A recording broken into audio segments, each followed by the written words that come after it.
The greatest supercar soft top, the Ferrari F430 Spyder. The great thing about Ferraris is there are always two ways to look at them. You can either just stand back and take in the overall car and admire it. And interestingly, the head of design at Ferrari is now Frank Stevenson, who designed the new Mini. But perhaps even better with Ferraris is just to get close. I love going to look at the detailing of the cars. So you just look at these little wing mirrors. They're not just styled. They are shaped aerodynamically to feed the air through the centre, flow the air back for the air intakes. Moving back, you just about, if you come with a camera, you can see that little tiny spoiler. That's not just for shape and good looks. That has been designed in the wind tunnel in conjunction with the flow for these Grand Prix Formula One styled Venturi. In fact, Robin, if you get the camera further away, get back in the centre of the car, right on the ground, then you can see that whole underbody shape designed to accelerate the airflow out the back of the car and thus suck it into the ground.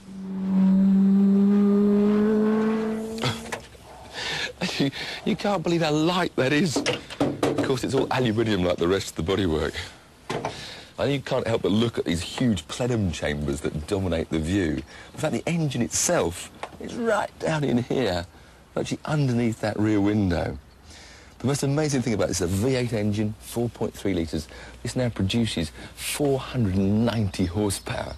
Now, that is more than the Ferrari F40 supercar. Such is progress.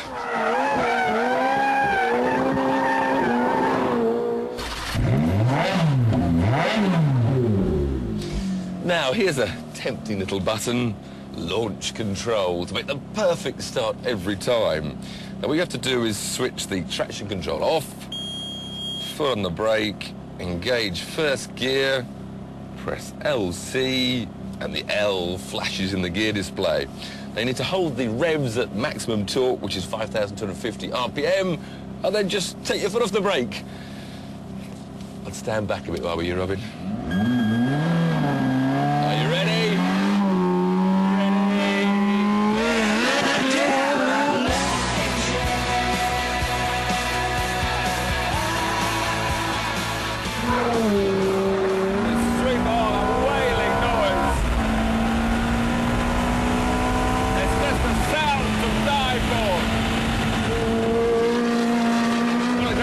This car is this traction system. It also adapts the gear change time, the suspension settings, as well as increasing or decreasing traction control. It's got 5 settings. You can start right down in snowy conditions. It's then got rain, sport, race, and then totally switched off. So I think we'll start in the normal drive setting of sport. See how we get on from there. Second gear, turn, full throttle. Just won't go anywhere. That was wide open. I think we'll move up to the race setting next. Here's that tight corner again. Again, we turn in, floor the throttle, and oh! But then, that was amazing. At first, the back went out. It allowed me to put the opposite lock on to control it, but then at the moment it would have spun on full throttle. Then the traction control came in and helped me out. That's a pretty impressive system. Impressive though that is, for the full track experience, it's just got to go off. Well, give the back out, get the front in, then punch the throttle. But now I have to do all the car control. But again, it feels so progressive. It just wants to be driven. Are you living the dream that lady?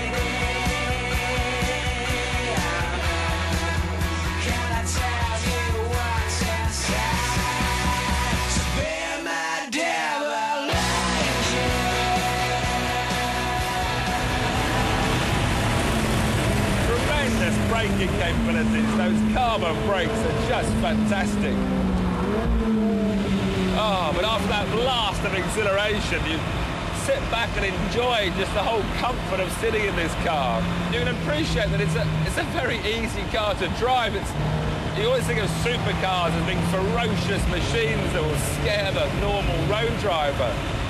And yet with all the aids that this car supplies, it can driver without getting themselves instantly in a twist. It's amazing to think this is a car that can do nearly 200 miles an hour. It's got 490 horsepower, but it can still be driven like an everyday sports saloon.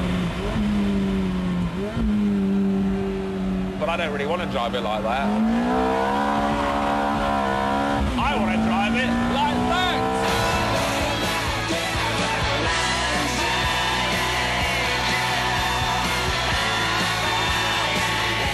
We're drifting, we're sliding at 110 miles an hour. Still to come in our supercar special.